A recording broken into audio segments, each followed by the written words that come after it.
Hi there, I'm Mike Gales for Everlast Nutrition, and so it's New Year and happy 2017 to all of you guys.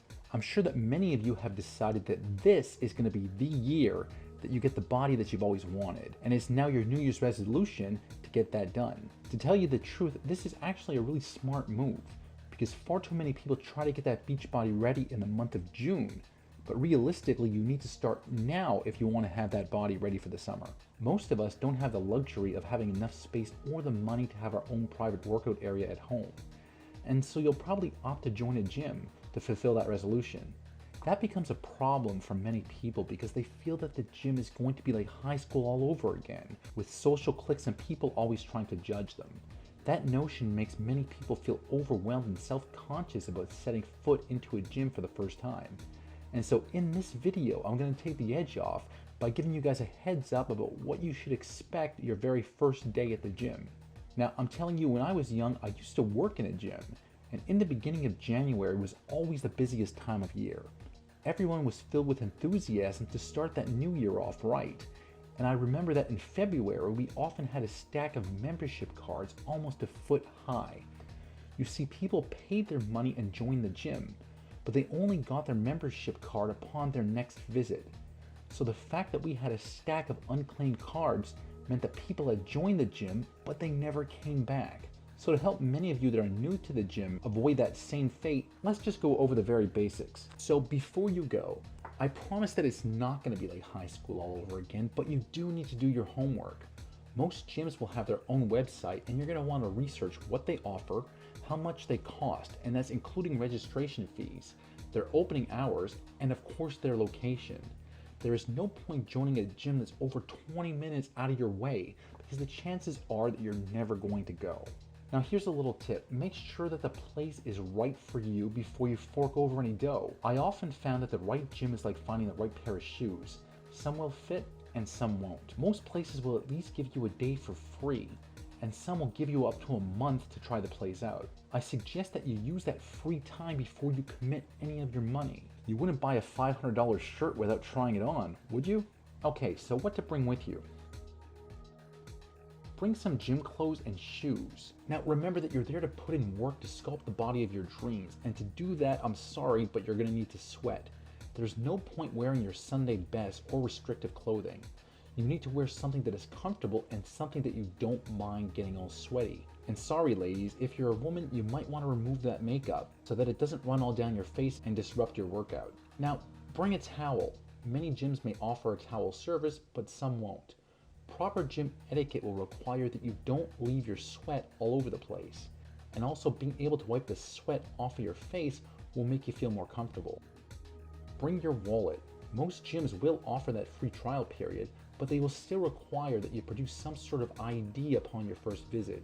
You can always return your wallet to your car afterwards if you don't feel comfortable having it with you. Bring a lock. Chances are that nobody will touch your stuff, but better safe than sorry. So you want to bring a lock so you can keep your focus on your workout and not the stuff that you left behind in the locker. Now this is completely up to you, but I prefer to use a combination lock, as in the past I have seen people misplace the key somewhere in the gym and couldn't get back into their locker. Next, bring your own water bottle. You should keep hydrated, and of course every gym will have a water fountain. But if you feel self-conscious about walking around a new place, then bring your own water bottle with you. You may also want to bring a pair of gloves. I've been lifting weights for over 20 years, and I've developed some thick calluses on my hands, so I don't really need them. But if you're new to the gym, then you may want to have something to protect your hands, so that you don't feel distracted as you work out. If you don't have the money to shell it on some gloves, then maybe you can go to your local dollar store and pick up a pack of sponges. Sponges are great because they will definitely help protect your hands, and you'll still have a decent grip. And what's great about the sponges is that you're not going to feel like it's the end of the world if you happen to misplace them at the gym. And also, you're not going to feel bad if you have to toss them if they become smelly after a while, because it only costs you $1 for a pack of 6. So here I am, changed in my comfortable clothing, and I'm ready to go out there and put in a good workout. I personally find it so much more motivating to have my own personal music. And finally, maybe you want to bring a friend. If you really feel nervous about joining the gym, then recruit a friend to go with you. And we even have a video on this YouTube channel all about choosing the right gym buddy. Next, let's just have a quick recap of some gym lingo that you may need on your first day. Now, a rep is short for repetition, which is one single full range of motion of that particular exercise. set is a series of repetitions strung together. A spotter is going to be another person such as a training partner. Now their job is to make sure that you use proper form and technique, and they're also there to help take the load off of you should it be necessary. Now they're only there to help give you a slight boost to complete the final rep or so, and to help you return the weight. Their job is not to lift the weight for you. You guys should not be lifting in tandem. A few quick pieces of advice before you begin. Should you use free weights or machines? Now I definitely believe that the free weights are more effective, but I would recommend you begin by using the machines because they're easier to figure out and they require much less skill and technique. Thus you are much less likely to get injured. Now they may not be as effective as the free weights, but they will definitely get you into the swing of things. 2. I would follow a very simple program for the first month. I would recommend an upper and lower body split, where one gym session sees you focusing on your upper body only, and the next session focuses on your lower body. If you train 2 consecutive days in a row, then I would recommend that you take the 3rd day off to rest. Most gyms will have trainers, and for some of you, it may be worth spending the money on a session or 2 if you still feel anxious. Next, realize that everyone feels awkward and out of their comfort zone in the beginning. How often do you walk around in your everyday life bench pressing? Answer is probably never, so don't get discouraged if you're not breaking any world records on your first day. Remember, everyone had to start out somewhere. This brings me to my next point, and that's don't overdo it. Your main goal for the first month should be to develop a habit of consistently going to the gym. That's going to be very hard to do if you're too sore or if you're injured because you are trying to compete with all the other people around you. Take your time and ease into it. The grueling workouts will come in time, but you must first prepare your body for what is to come. And finally, don't worry about the other people around you. There may always be bad apples that may give you nasty looks or comments, but the vast majority of gym goers are friendly people who are there for the exact same reason that you are. And either way, you are there for you and not for other people. So just try and stay focused, and the only comments that other people are going to have this summer is how great you look. Now for your very first workout, I would break the ice by warming up with some very light cardio. I suggest that you simply walk on the treadmill or use a stationary bike for your first 10 minutes in the gym. That will give you the opportunity to warm up those stiff muscles, but it will also give you a few moments to survey your environment. Familiarize yourself by looking around and making note of where things are.